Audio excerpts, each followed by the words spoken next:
morning, ma'am. I'm Cadet Second Class Samrain Joseph Angelo A. I'm from Group 6, ma'am. This is our report, ma'am. Space for complex and controversies, making sense of the past through historical interpretation and multi-perspectivity. Introduction. History is not just a collection of dates and events, it is study of parts, it's a study of past human experience and how these events are remembered and interpreted and understood. However, history often becomes a space for conflict and controversies because people have different perspective, belief, and interests. This is where historical interpretation and multi-perspectivity become important. They help us better understand the past in a fair and balanced way.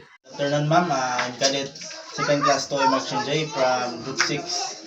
So, my topic, ma'am, is history as a space for conflict and controversy. Conflict and controversies in history happen because first, different interpretation of events. Historians may interpret the same event differently depending on the sources they use or their point of view. Number two is bias and perspective. Historical accounts may reflect the political, culture, or personal bias of the writer. Three is nationalism and identity. Some historical issues become controversial because they affect national pride or identity. Fourth, lack of evidence, incomplete or limited historical records can lead to disagreements. So, historical interpretation. Interpretation is the process of analysis and explaining past events using available evidence such as documents, artifacts, testimonies, and other records. Historians.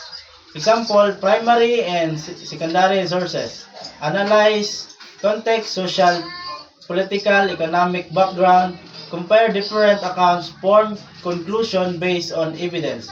Historical interpretation is important because history is not automatically neutral. It must be studied critical and carefully. Thank you.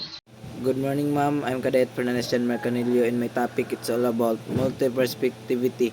Multi-perspectivity means understanding history from multiple viewpoints instead of focusing on only one side. It consider the perspective of leaders is in common people, victors and defeated, different in social classes, different cultural or ethnic groups.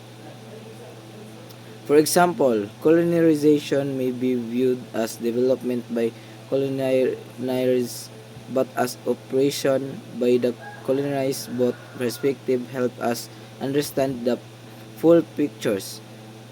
Multi-perspectivity encourage critical thinking, empathy, open-mindedness, and balanced judgment. That's all, ma'am. Good day, I'm Cadet Second Class Flores Christopher R. from BSME 3 Eco. Why it's matter? Understanding historical interpretation and multi-perspective help us. Number 1. Avoid misinformation. Number 2. Recognize bias and propaganda. Number 3. Respect diverse viewpoints. Number 4. Make informed discussion and citizen. In today's world where information spreads quickly, critical historical thinking is more important than ever. Good morning, ma'am. I am second class Katurwalaan Kevin A. And this is my report. Conclusion. History becomes a space for conflict and controversy because people interpret the past differently through historical interpretation and multiplicativity. We can better understand those differences and gain more complete balanced view of history. Instead of arguing over one correct version of the past. We should learn, examine evidence, consider multiple perspectives, and think critically. In doing so, make sense of the past in a more responsible and meaningful way. And that's my conclusion, ma'am.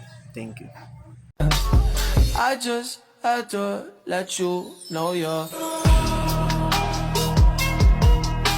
She has been through shit.